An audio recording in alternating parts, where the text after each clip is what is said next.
Bonjour les amis, aujourd'hui nous allons revenir sur cette éclipse solaire de la nouvelle lune à 23 degrés du Sagittaire qui a lieu aujourd'hui. Nous sommes le 14 décembre 2020 et nous allons regarder la numérologie et le tarot. Alors évidemment cette éclipse aura des effets sur le long terme, pas uniquement aujourd'hui. Alors, en numérologie, le 14 décembre 2020, 14 ça fait 5, le 12 ça fait 3 et 2020 ça fait 4. 5 plus 3 plus 4 égale 12. Le 12 nous renvoie au pendu dans le tarot, la 12e lame. Alors ce pendu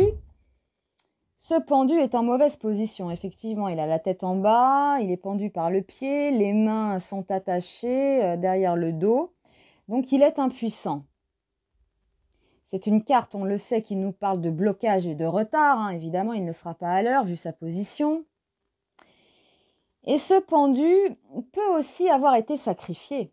On ne connaît pas son histoire. On a plusieurs scénarios avec ce pendu. Donc on va retenir ça aussi, le sacrifice. L'impuissance, le blocage. La 12e lame nous renvoie à la 12e maison de la roue astrologique, qui nous parle aussi d'ailleurs d'épreuves, de retrait, de blocage, entre autres. Et c'est la maison du poisson. Le poisson est gouverné par Neptune. Avec Neptune, c'est flou, c'est l'illusion. On parle des océans, là, c'est un peu confus. Et quand je regarde ce pendu, il faut s'en méfier aussi.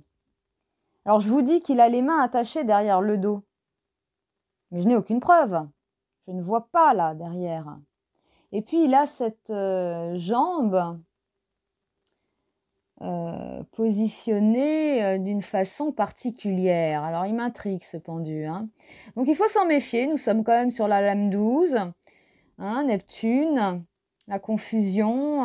Moi, je m'en méfie. Il peut vraiment cacher quelque chose, ce pendu. Voilà. Donc, on va retenir ça pour le chiffre 12. Alors, le 12, on va le réduire. 1 plus 2 égale 3. Le 3 nous renvoie à l'impératrice, la lame 3 du tarot. Une magnifique femme, très bien habillée.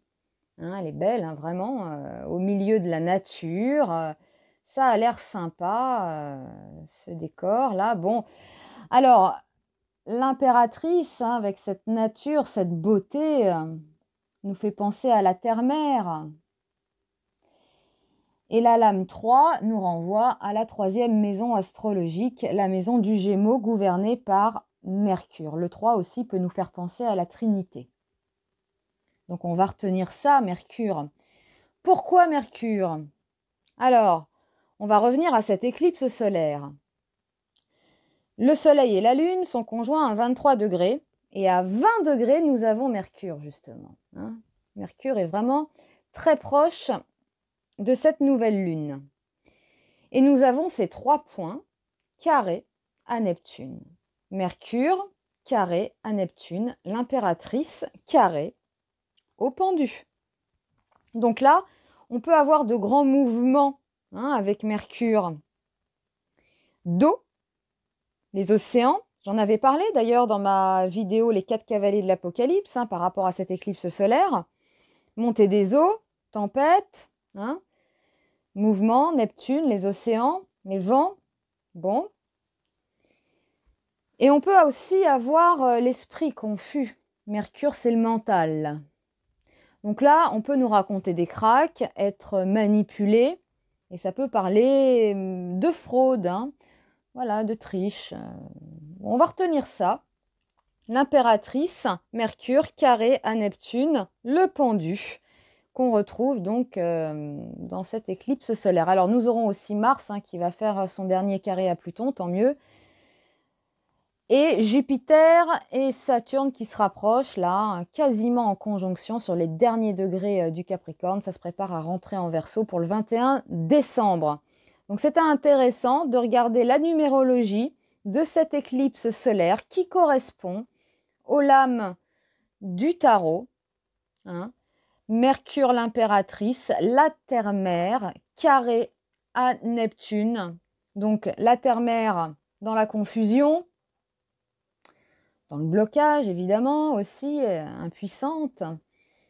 Et puis aussi, ça peut parler de manipulation. Évidemment, hein, avec ce pendu qui n'est pas très net, je trouve.